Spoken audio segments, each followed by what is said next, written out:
시편 31편은 제가 주일날에도 말씀을 드렸듯이 대표적으로 가장 특징이라고 할 수 있다면 그거는 바로 5절에 나와 있는 말씀입니다. 내가 나의 영을 주의 손에 부탁하나이다. 진리의 하나님 여호와여 나를 속량하셨나이다.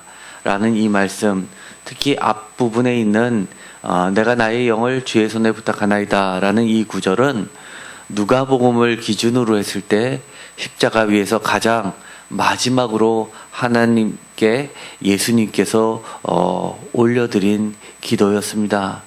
그래서 이 십자가, 내가 죽게 된 상황 속에서도 나를 다시 살려주실 것을, 나의 영혼을 하나님께 맡기면서 믿음으로 드렸던 기도입니다. 그 밖의 특징들을 여러 차례 나눴습니다.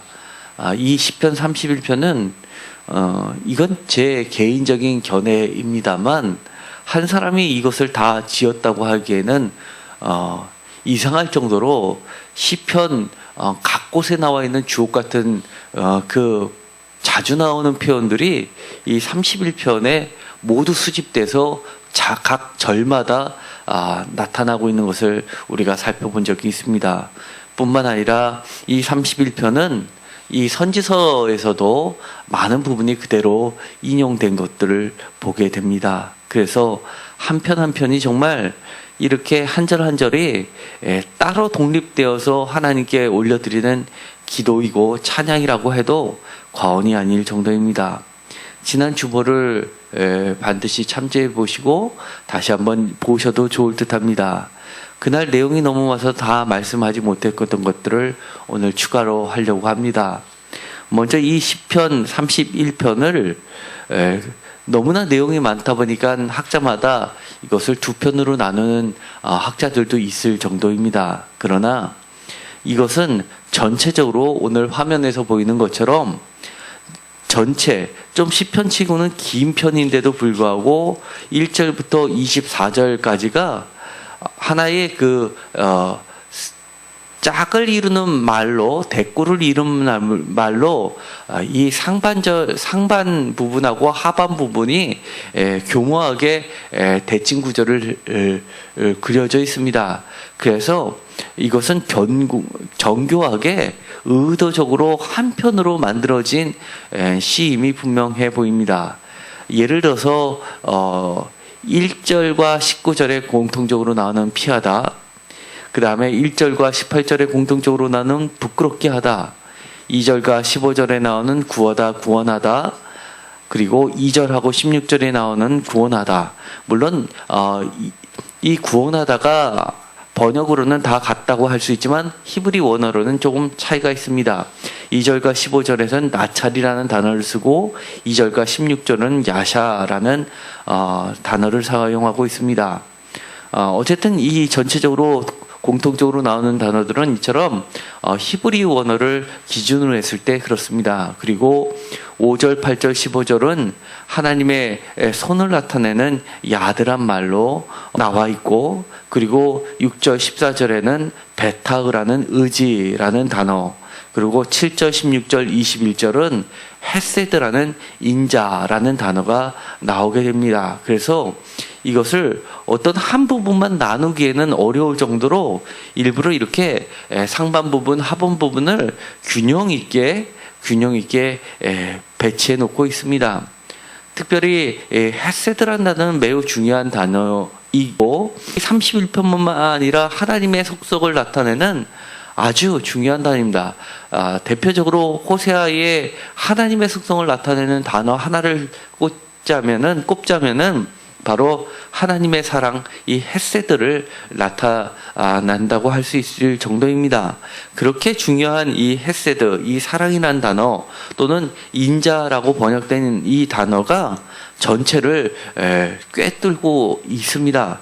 우리가 이 시편 31편을 보다 보면 정말 구구절절히 하나님의 사랑이 얼마나 구체적으로 우리 삶에, 그리고 우리들의 고통 중에 배어 있는지를 알 수 있습니다.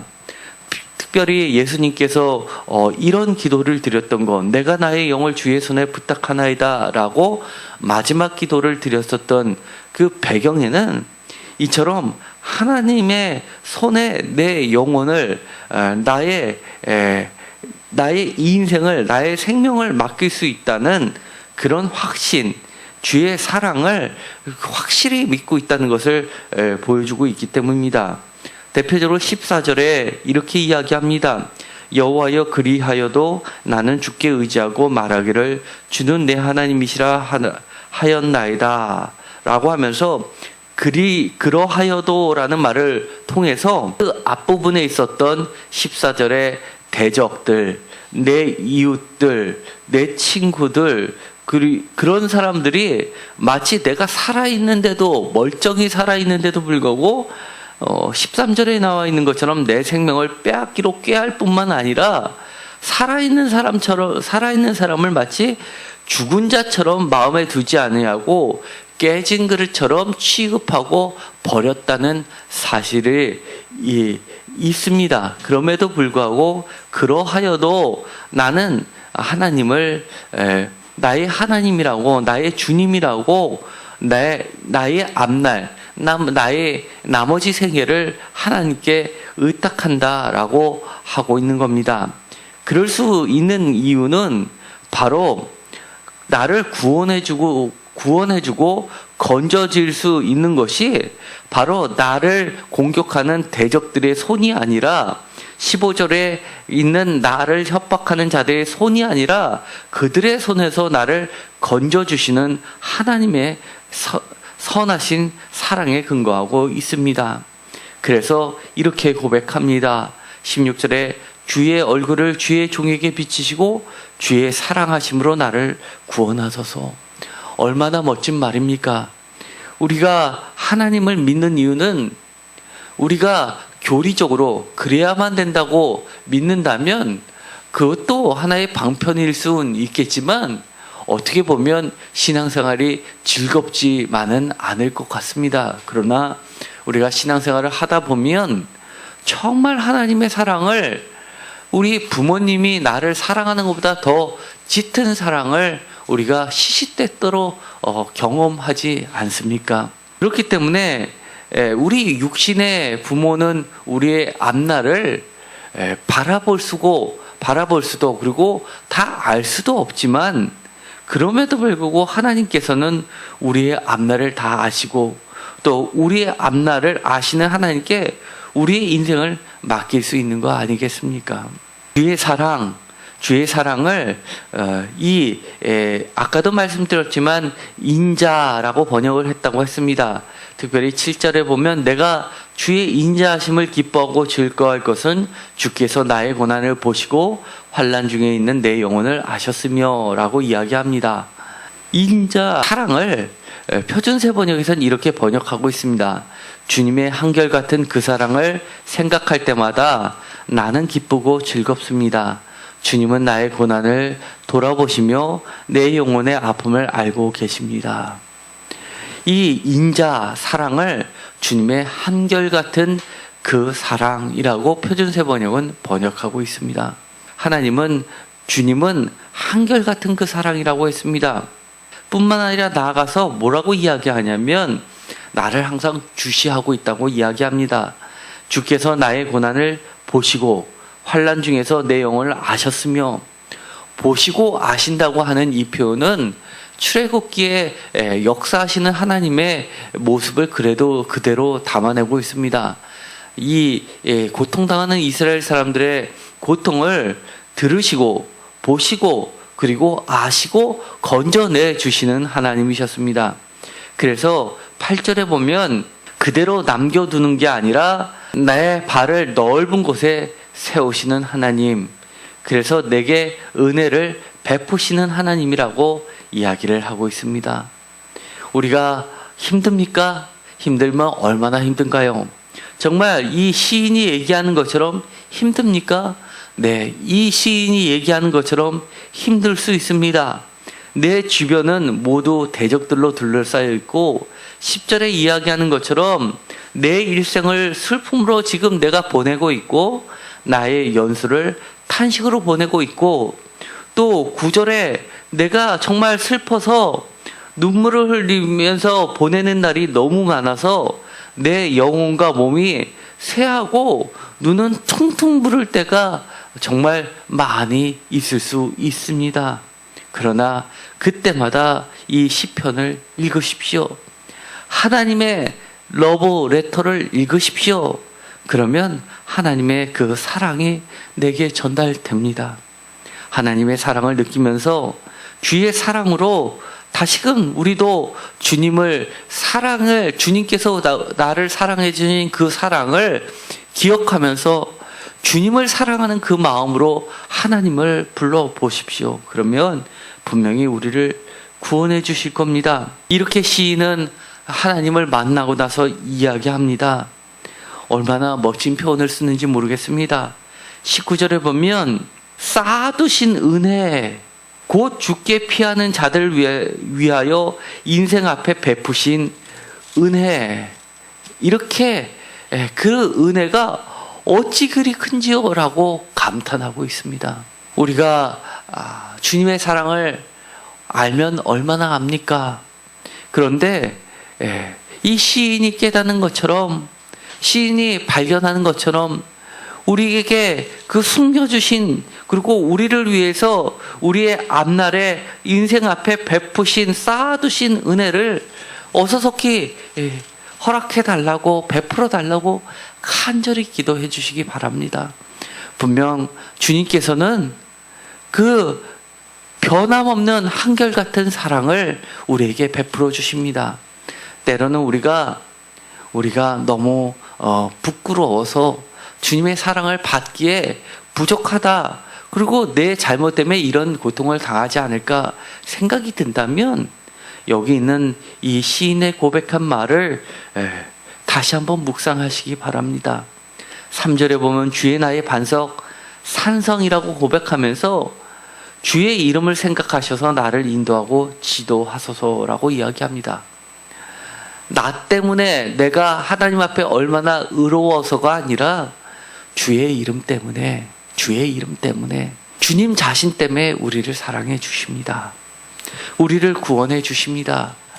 그 한결같은 사랑을 옛날에만 한때 그랬던 것이 아니라 지금도 그런 하나님을 믿고 하나님을 바라보십시오.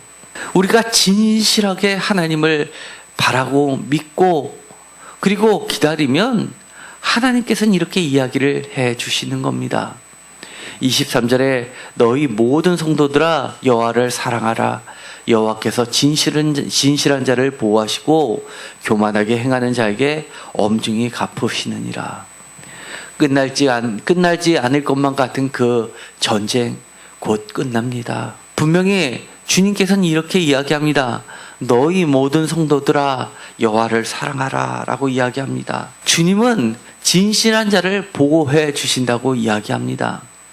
이 진실한 자를 보호해 주시는 하나님은 분명 진리의 하나님이십니다. 그래서 우리가 주일날 살펴보았듯이 요한복음에 보면 빌라도가 마지막 재판 때 예수께 진리가 무엇이냐라고 묻는데 주님은 그 진리가 무엇이다라고 일철 설명해 주지 않습니다. 그리고 묵묵히 십자가를 지십니다. 진실한 자를 보호해 주시는 하나님을 믿고 그런 하나님이 진리의 하나님이라고 믿고 십자가를 지심으로써 진리의 하나님께서 변함없는 사랑으로 그를 다시 살려주셨습니다. 20절에 보면 주께서 그들을 주의 은밀한 곳에 숨기사 사람의 꾀에서 벗어나게 하시고 비밀이 장막에 감추사 말다툼에서 면하게 하시리라. 이곳에서 말하는 은밀한 곳, 비밀이 감춰놓은 장막이라는 것은 바로 성전을 이야기하는 겁니다.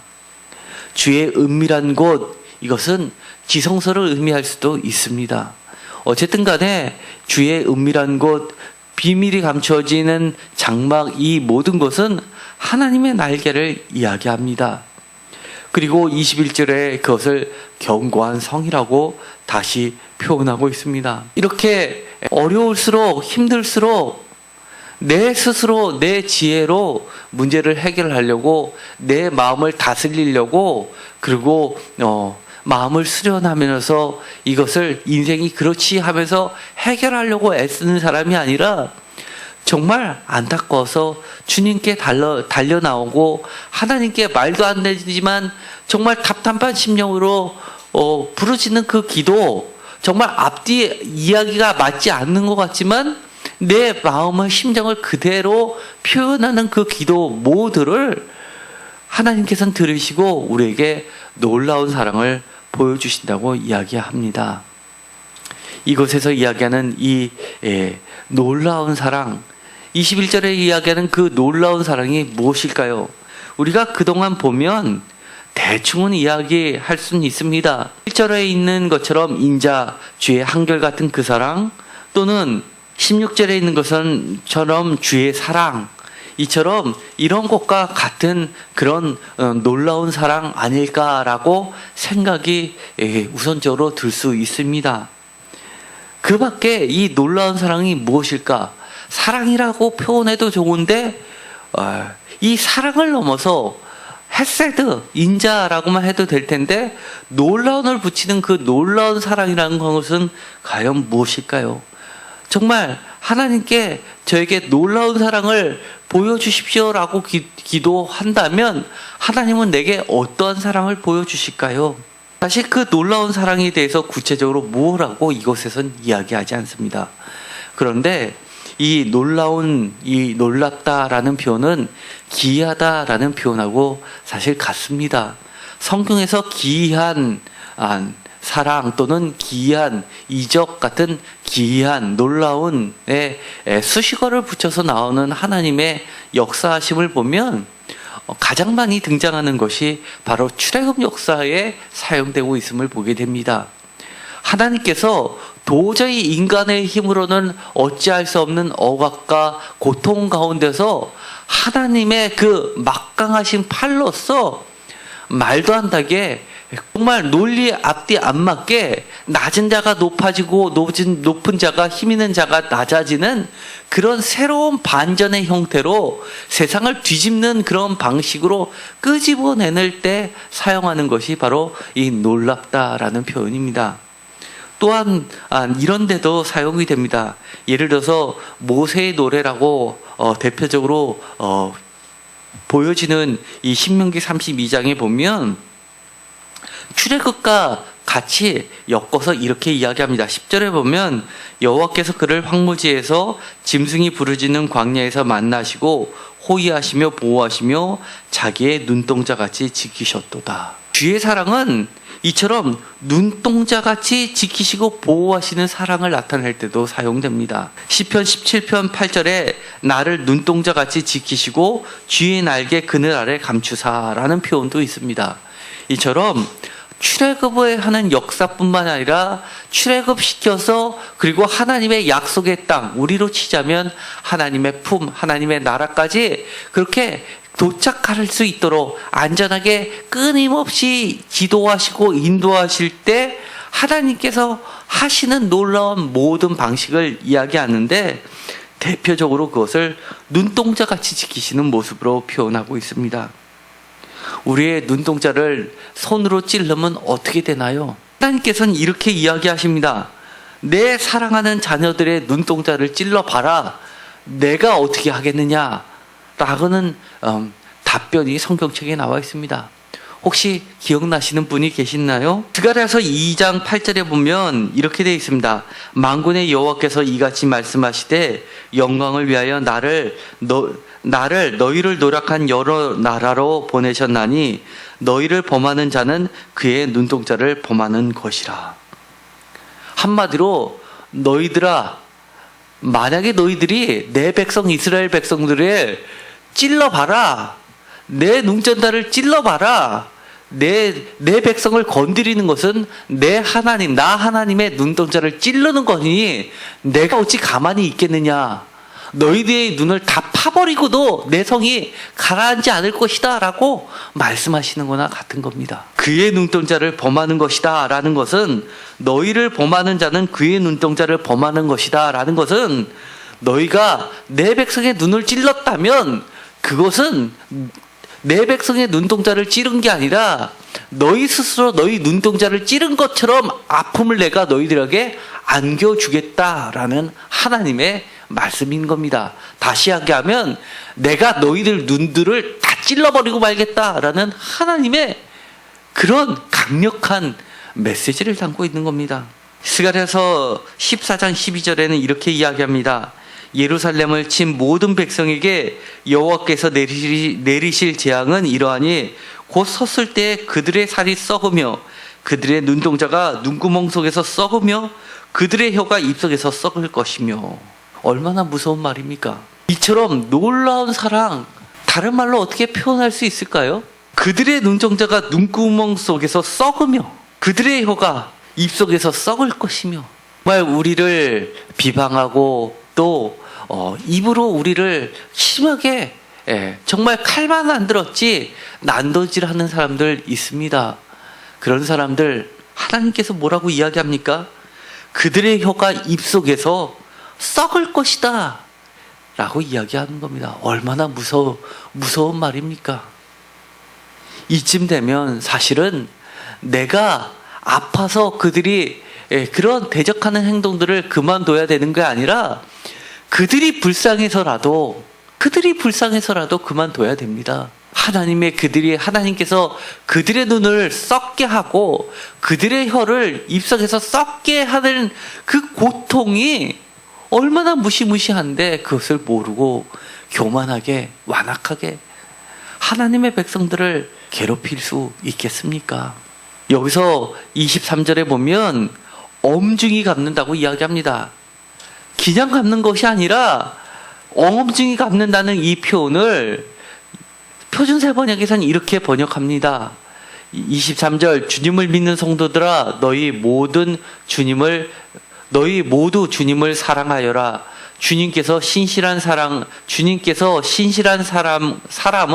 지켜주시나 거만한 사람은 가차 없이 멸하신다. 가차 없다고 이야기를 합니다.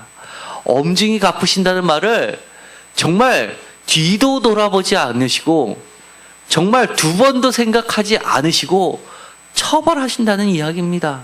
그러니까 24절에 여호와를 반하는 너희들아 강하고 담대하라고 하나님께서 말씀해 주시는 것 아니겠습니까? 여기서 23절에 보면 너희 모든 성도들아 라고 하나님께서 우리를 불러주십니다. 정말 주의 성도들, 이것은 다른 곳에선 여러 가지 표현으로 나오고 있습니다.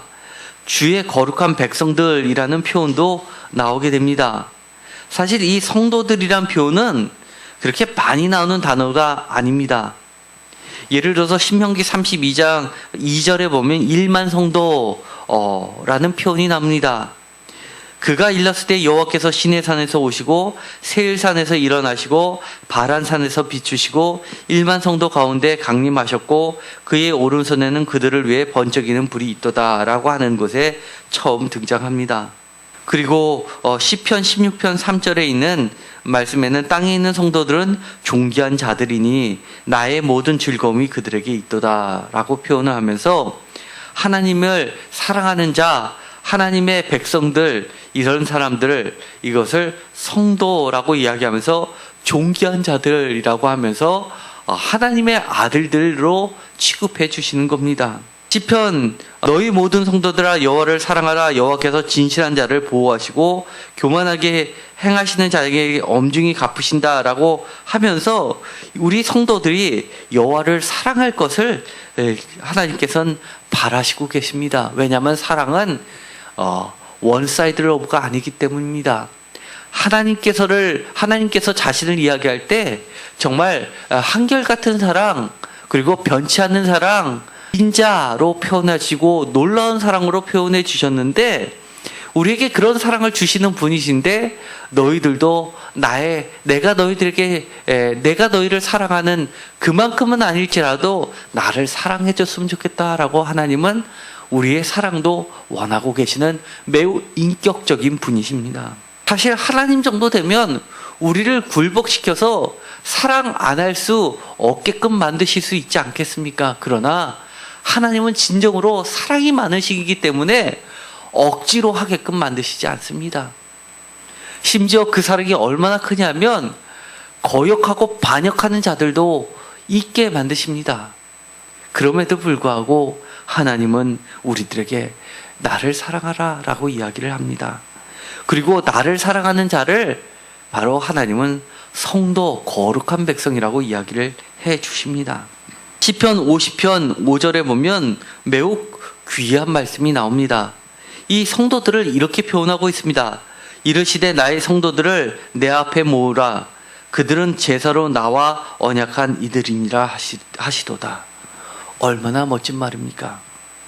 무엇으로 나와 언약한 백성이라고요? 제사로, 예배로 나와 언약한. 언약이 무엇입니까? 하나님의 말씀입니다. 하나님의 말씀을 선포하고 그 말씀을 믿고 마음에 깊이 새기고 그 말씀대로 살려고 애쓰는 자들과 하나님이 그거를 계약처럼 생명처럼 엮어 주신다는 겁니다. 우리가 단순히 이곳에 나와서 1시간 예배 드리는 거 우리가 생각하는 그 이상으로 하나님은 여겨주신다는 겁니다. 우리를 거룩한 백성이라고 불러주실 뿐만 아니라 제사, 우리가 예배 드리는 사이에 하나님은 우리가 말씀을 듣고 그 말씀에 근거해서 하나님 이렇게 해주세요라고 기도했으면 그 자리에서 계약서를 써주시는 겁니다. 그래, 내가 이렇게 약속했는데 그 약속을 믿고 네가 기도했으니까 그래, 나도 이 밑에 사인해 줄게. 그러면서 갑과 을이 아니라 하나님과 우리를 동등되게 그렇게 양자가 사인해서 보관하듯이 영원하게 우리에게 언약을 신실한, 언약이란 말은 신실하다는 말입니다. 신실한 약속을 말씀을 지켜주신다고 이야기하는 겁니다. 한마디로 언약은 약속입니다. 그러니 우리가 예배를 소중히 드릴 수밖에 없지 않겠습니까? 편 85편 8절에는 이런 말씀도 해주십니다. 내가 하나님 여호와께 하실 말씀을 들으리니 무릇 그의 백성 그의 성도들에게 화평을 말씀하실 것이라. 그들은 다시 어리석은 대로 돌아가지 말지로다. 우리가 하나님의 말씀을 들으면 화평이 들려지게 되어 있습니다. 화평이 무엇입니까?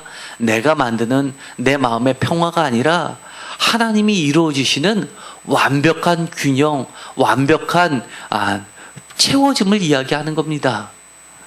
더 이상 내가 바랄 수 없을 정도로 그런 상태, 그것이 하나님이 말씀하시는 평화이고 샬롬입니다. 화평입니다. 제가 좀 부족했습니까? 여러분이 조금 부족했습니까? 사는데 이런 것들이 좀 아쉬웠습니까? 하나님께서 다 채워주신다고 그렇게 약속해 주시는 겁니다. 사실 우리가 때로는 이런 생각 많이 듭니다. 내가 정말 열심히 일하고 뼈 빠지게 일하고 노력해도 다람쥐 책바퀴 돌듯이 그렇게 정말 힘들게 제자리를 뛰는 것 같은 느낌이 들 때가 너무 많이 있습니다. 또 돈을 많이 벌면 다 행복하다고요? 그렇지 않습니다. 그러나 하나님께서는 정말 기쁨으로, 평화로, 샬롬으로 가득 채워주신다고 이야기를 합니다. 시편 132편에는 132편 9절에는 이런 말씀을 해주십니다. 주의 제사장들은 을을 옷 입고 주의 성도들은 즐거이 외칠지어다. 우리들이 하나님 앞에서 할 수 있는 것, 하나님은 대단한 것을 요구하는 것 아닙니다. 하나님 앞에서 즐거이 외치고 노래하고 춤추는 것을 요구하십니다. 요구한다는 건 무엇입니까? 우리가 정말 노래할 수 없는데 노래하라고 시킵니까? 내가 지금 애곡하고 슬피 울기도 시원찮을 때 너 나를 즐겁게 해봐, 재롱잔치 펴봐, 이런 거 아닙니다.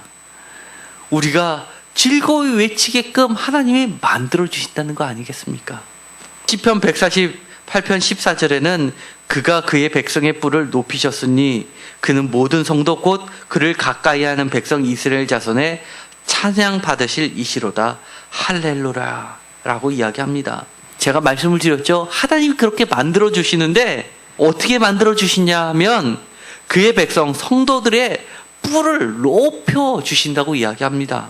이쯤 되면 우리가 시편 149편 1절에 할렐루야 새 노래로 여호와께 노래하며 성도의 모임 가운데에서 찬양할지어다 하는 이 말씀이 이루어질 수 있지 않겠습니까? 새 노래가 무엇입니까? 구원받은 자만이 부를 수 있는 새 노래. 도저히 세상에서 배울 수 없는 새 노래. 그것이 무엇입니까?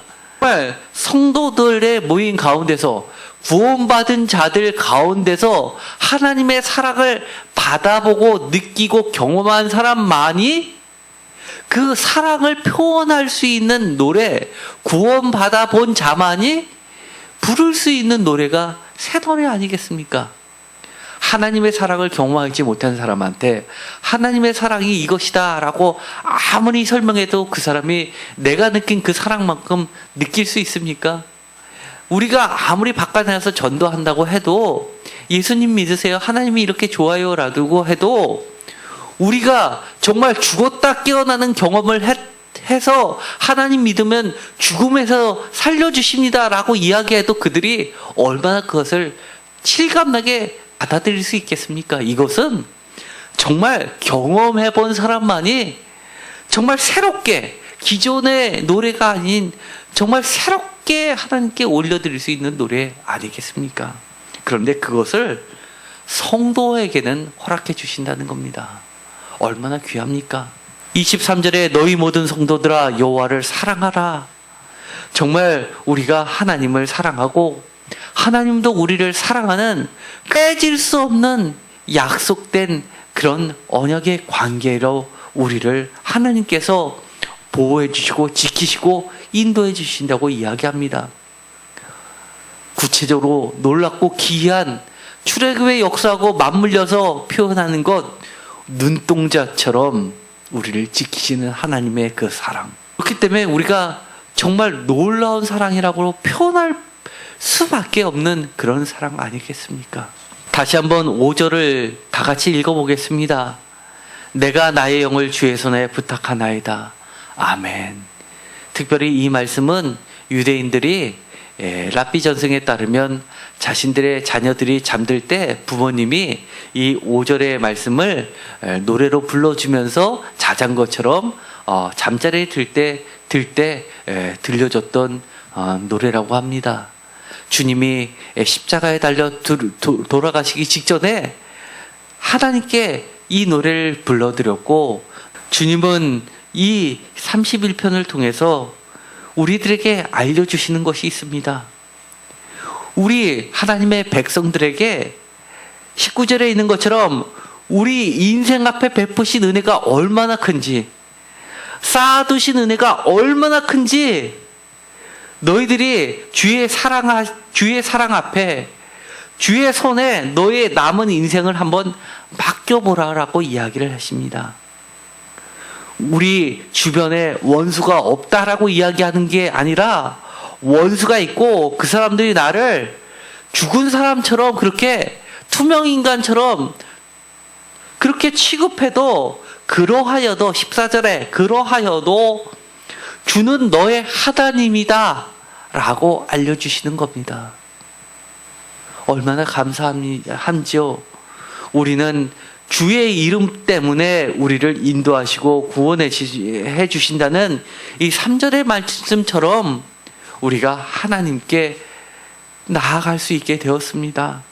나 때문이 아니라 하나님 자신 때문에, 하나님의 그 크신 사랑 때문에 우리는 우리의 영을, 우리의 생명을 주의 손에 부탁하는 저와 여러분이 모두 되기를 간절히 소망합니다. 기도하고 마치기로 하겠습니다. 하나님 감사합니다. 주의 그 놀라우신 사랑, 기이하신 사랑, 한결같은 그 사랑 앞에 우리도 주님을 사랑하게 하여 주옵소서. 또 우리를 귀하게 여기시고 우리 앞에 쌓아두신 그 숨겨두신 놀라운 은혜를 우리의 남은 인생에 펼쳐 보여 주십시오. 하나님 자신 때문에 우리를 구원하여 주시고 주님의 이름 때문에 우리를 안전하게 이끌어 주실 줄 믿습니다. 주님 약속해 주셨습니다. 주님의 성도들에게 베풀어 주실 하나님의 약속. 거룩한 백성이 하나님과 예배로서 언약한 사이라고, 약속하신 사이라고 말씀해 주셨습니다. 오늘 들려주신 하나님의 말씀 하나하나를 우리가 계약서에 쓰듯이 기도로 올려드립니다. 모두 다 100% 이루어질 줄 믿습니다. 하나님, 우리의 하나님의 그 사랑을 즐거이 외치면서 우리의 남은 인생을 하나님과 함께 동행하는 삶이 되게 하여 주옵소서. 예수 그리스도의 이름으로 기도드렸습니다. 아멘.